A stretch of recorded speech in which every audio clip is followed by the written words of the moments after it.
When it comes to nature filmmaking, everyone is talking about the best telephoto lens and how you can get the highest focal length. But what if I told you that working with wide angle or more portrait lenses very close to the animals is as important as filming with telephoto lenses? Today I want to show you how I achieve very intimate wide angle photos and videos with my remote control camera system. After much trial and error during the past few years for my Common Hamster documentary, I've put together this consumer budget-friendly solution. My name is David Cibulla, I'm a nature filmmaker and ecologist, and I travel the world to make fascinating nature documentaries. If you are new to the channel, feel free to subscribe. And thanks to shots-photo.com for sponsoring this video.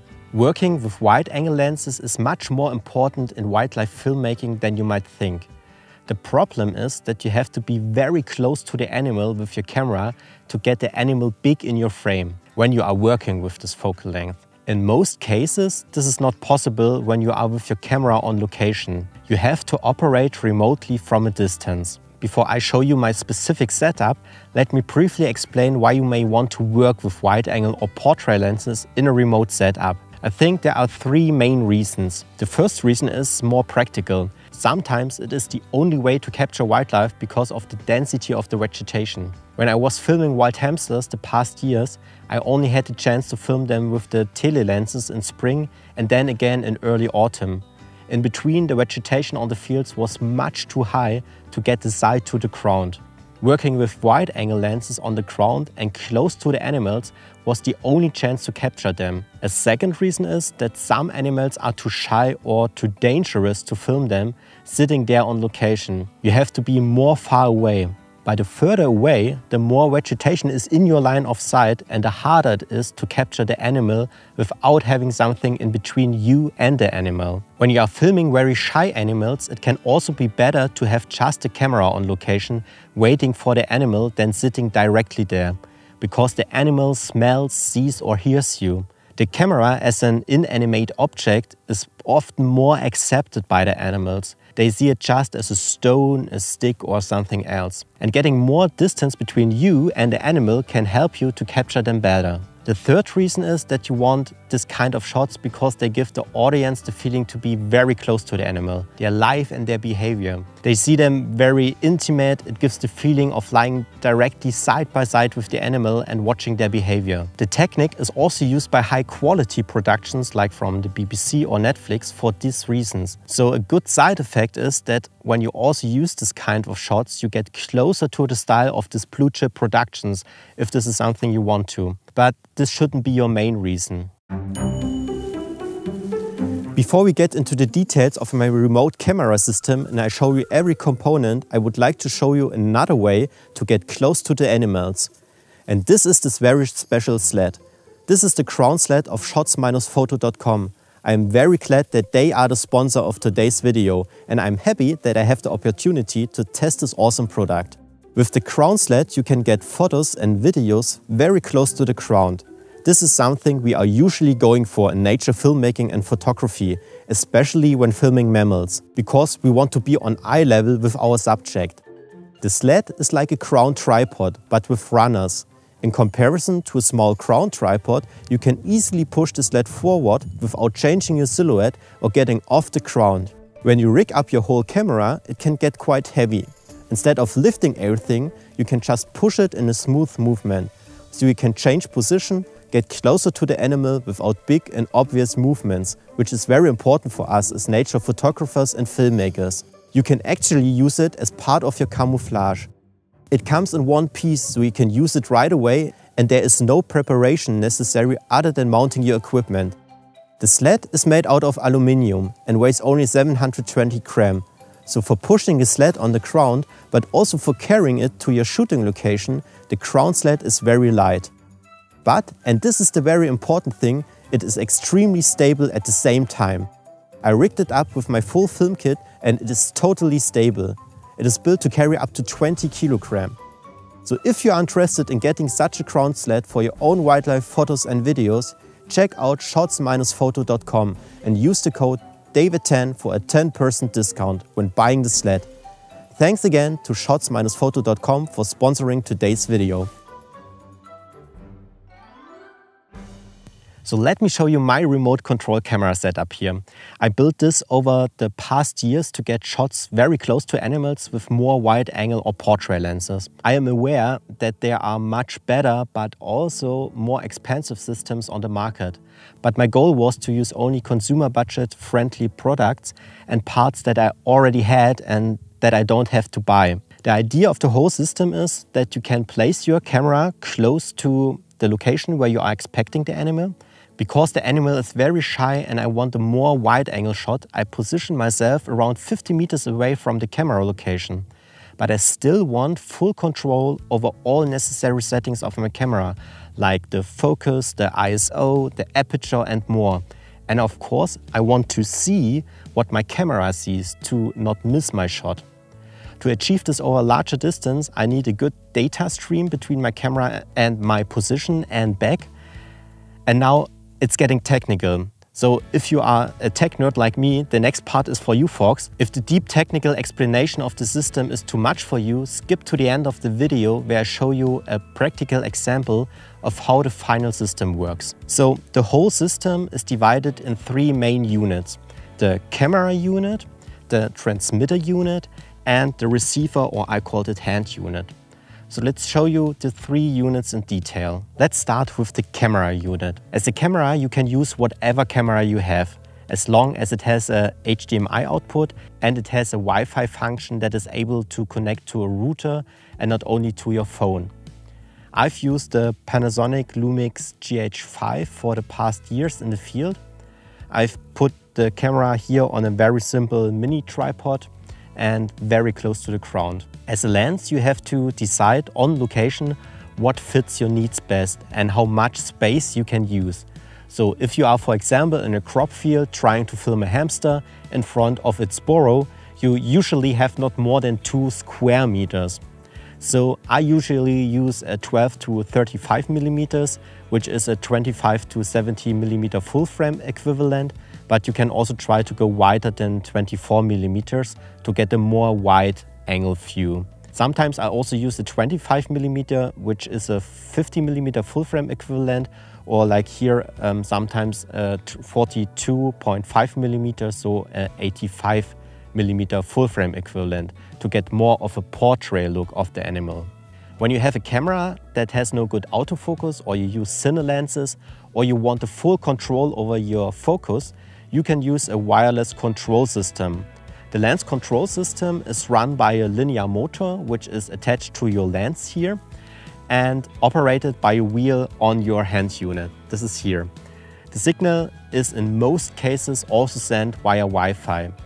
I use a wireless focus controller by Pilotfly. It has a reach of around 50 meters, but I cannot really recommend it because the antenna broke a few times. They offer no support anymore, and the reach of 50 meters is not that good. I did some hacks to expand the reach by attaching this antenna cable here. The cable is going to the transmitter unit, and both camera and the wireless lens control system are powered by a V-mount battery.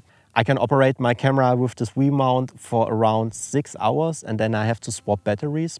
And in the field, I put the V-mount inside this little camouflage bag here to protect the battery and the battery plate from dust and mud, but also from the sun, so it won't overheat, and of course for making the whole thing less visible and less scary for the animal I am filming. And the same thing I do also with my camera itself. Often I wrap a camouflage net around it to make it less scary and noticeable for the animal. And there are no 2 cables going from the camera unit to the transmitter unit. So the first one is the antenna cable, which is coming out of the wireless lens control motor, and the HDMI cable coming from the camera and going also to the transmitter unit. So let's show you the transmitter unit. I built the transmitter unit after 1 year of using just the camera and the receiver hand unit only. And I wanted to expand the reach of the whole system because I recognized that the Wi-Fi reach of both the camera and the lens controller is drastically decreased the lower the camera is on the ground. The transmitter unit is attached to a simple tripod here and can be placed about 2 meters behind the camera, somewhere in the field or behind a tree or in a bush or something.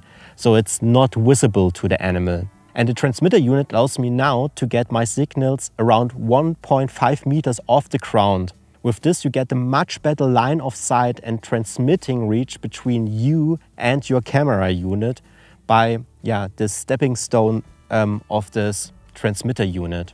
The transmitter unit consists of a HDMI transmitter, an antenna and mobile router, and all built on this simple cheese plate here. The HDMI cable coming from the camera going here in this HDMI transmitter and sending the video feed from the camera to the HDMI receiver here on my hand unit. The HDMI transmitter system is from a company called Moman and has a reach of around 180 meters and a latency of 0.08 seconds. And this is a good reach, considering that the router and the lens control system has just a reach of a maximum of 100 meters. So the Moman HDMI transmitter is not the weak point of the system. The antenna here is for the lens control system and should amplify the signal. The input for the antenna is the antenna cable, and with this antenna, I can achieve to double the reach from 50 meters to 100 meters from my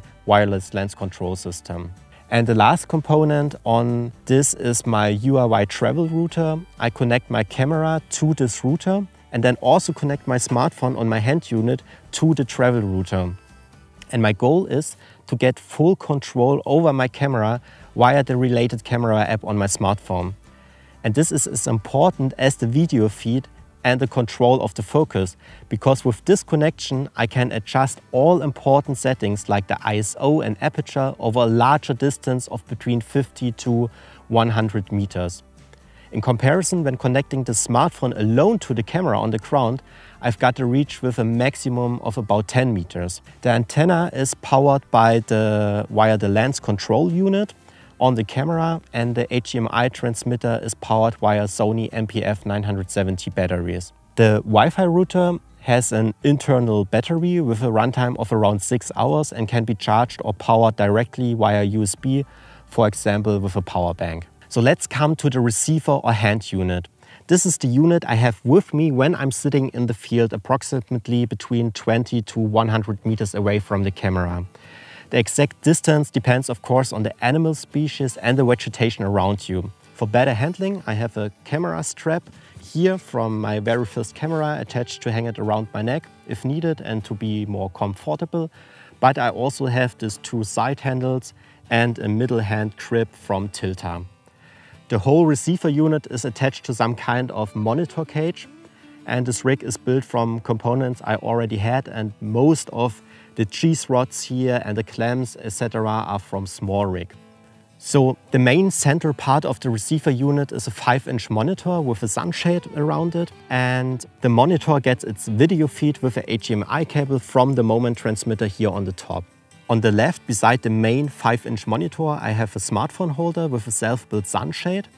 The smartphone is connected via Wi-Fi with the router and gives me over the camera app the ability to control the settings of my camera, but also gives me a video feed. And you can wonder now why I need two different video signals, one on the smartphone and one on the monitor.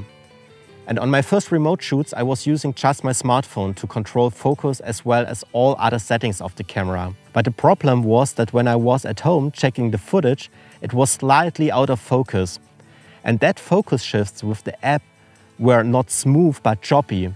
So to see better if the shot is in focus or not, I needed a better quality of my video feed. And the HDMI feed of the Moman transmitter gives me a much better quality because it is in full HD, while the signal coming from the camera into the camera app on my phone is not even HD. So working with a higher quality video feed and a bigger monitor makes a huge difference for me to pull the focus better. To pull the focus, I use the hand wheel of the Pilot Fly lens control system here on the side. It is really simple. You turn the wheel, and with this the motor gets the signal to move the focus back and forward. You can program A and B stops and adjust the speed of the focus shifts. The whole hand unit is powered by Sony MPF 970 batteries attached either directly to the monitor or to this battery plate. This battery plate is from Andy Cine, And I really like this battery plate because you've got a D-tap out and different USB outputs. So I can also power my Moman receiver unit for the HDMI. So an example of how the whole system works. Imagine I want to film a hamster in front of its burrow. Because they are very shy and there's high vegetation around the burrow entrance, it is not possible for me to sit or lie directly in front of the burrow. So I place my camera unit in front of the burrow, camouflage it, and place the transmitter unit around 2 meters behind the camera in the field. To not disturb the animal and not to destroy the crop, I place myself in a tractor lane around 30 meters away from the burrow. And now I'm sitting there in the field. It is a sunny day like today, but clouds are moving over the sky. So it's getting shady. And with the smartphone, I can now adjust the aperture to adjust the brightness of the picture. Then an animal moves in front of my camera. I start recording by just pressing the button on my smartphone. The animal is coming from a far distance and is moving close to the camera. So I adjust the focus by the focus wheel here on the side and check the sharpness over the bigger 5-inch monitor here. When the animal is out of the frame, I stop the recording again with the smartphone. And this is my way how I can get very intimate and close wide angle or portrait shots of animal with my self-built remote camera system. I hope you learned something new and maybe you got some inspiration for your own system. Thanks again to shots-photo.com for sponsoring this video. If you liked the video, smash the like button and we see us in the next one. Bye bye!